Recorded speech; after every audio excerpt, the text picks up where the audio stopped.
Magic slime? Try natin gumawa ng magic slime. Game! Tara, at tuturuan ko kayo gumawa ng magic slime. Magic slime? Ano yung magic slime? Makikita nyo po, Lolo. Sige nga, patingin nga.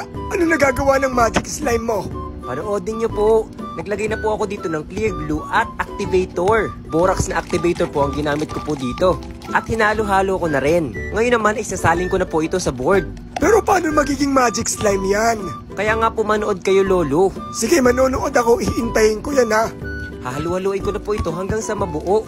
Ano, mabugok? Hindi naman po ito itlog, Lolo eh. Mabuo. Di ba gagawa po tayo ng slime? Oo nga pala. Ayan, buo na. Medyo malagkit pa po kaya kailangan stretch pa po ito ng mabuti, Lolo. Paano nga ba magiging magic slime yan? Ito po ang sikreto, Lolo. Anong sikreto? Sige, sabihin mo sa akin. Ang magic powder. Magic powder? Pearl Magic Blue ang tawag po dito. Hindi naman kulay blue yan. Paano naging kulay blue yan? Pinagluloko mo ako. Tingnan niyo pong mabuti, Lolo, at huwag kayong kukurap. Sige, hindi ako kukurap. Ibubuhos ko na po itong magic powder na to dito. Pearl Magic Blue. Asan ang magic dyan? Spread ko muna po ito dito, Lolo, at tignan niyong mabuti. Abra, kadabra. Ang tagal naman. Ito na po ang ating magic powder. Wow! Naging kulay blue. Paano nangyari yon? Magic nga po, Lolo eh. Ang galing! Ano namang nagagawa niyan sa slime? Ang nagagawa po nito sa slime ay nababago yung kulay niya kapag ini-stretch at pag pinipindot-pindot, lalo na kapag nagtagal. Talaga? Pero teka, Enzo. Ano po, Lolo? Pwede na ba akong kumarap? Naluluha na ako eh.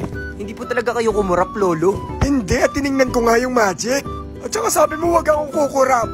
Ikaw talaga, Lolo. Tingnan mo, Lolo, nag-iiba yung kulay niya, kumikintab. At nakukuha niya yung pearl blue, ang galing. Lalo na pag tinapatan po ito ng ilaw, Lolo. Ito po ang changing slime pearl magic blue. Mukha nga siyang perlas, no? Kaya nga po pearl blue, Lolo eh. Dahil kapag pinindot mo, nakikita mo yung pagka-blue niya. Pero kapag hindi mo siya ginagalaw, ay mukha lang siya talagang perlas. Tingnan niyo po. Ang galing mo naman. Naniniwala na ako sa magic. Dahil po ito sa magic powder. Saan mo naman nabili yan? Online po, Lolo. Tingnan niyo, Lolo, ang dami nang kumapit sa kamay ko. Sobrang makapit yung kulay niya. At hindi mo ba alam, Lolo, na marami pa ako iba-ibang kulay ng magic powder na to? Talaga gusto ko makita. Ipapakita ko po yan mamaya at papapiliin ko sila kung ano naman yung sunod nilang gustong ipagawa sa akin na magic powder. At yung mapipili ko, syempre yun yung gagawin natin sa susunod. Sige nga, ipakita mo ha. Spread ko lang po ito ulit dito ng konti pa para kumintab at mukhang maging perlas talaga. Ang ganda talaga niyan! Opo, Lolo.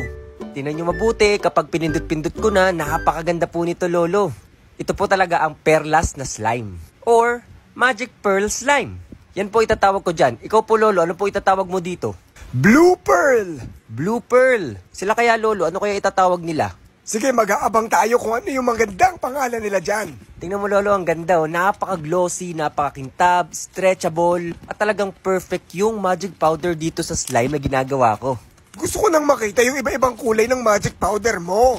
Gusto mo nang makita, Lolo? Sige po, pakuha po dun sa may likod po, nung cabinet ko. Sige nga, patingin nga. Papiliin mo sila kung anong susunod natin gagawin. Opo, ito na yung mga magic powder ko. May Emerald Magic Green, may Pearl Magic Gold, may Green Orchid, Magic Red, Pearl Gold, at Magic Powder Bronze. Pili na!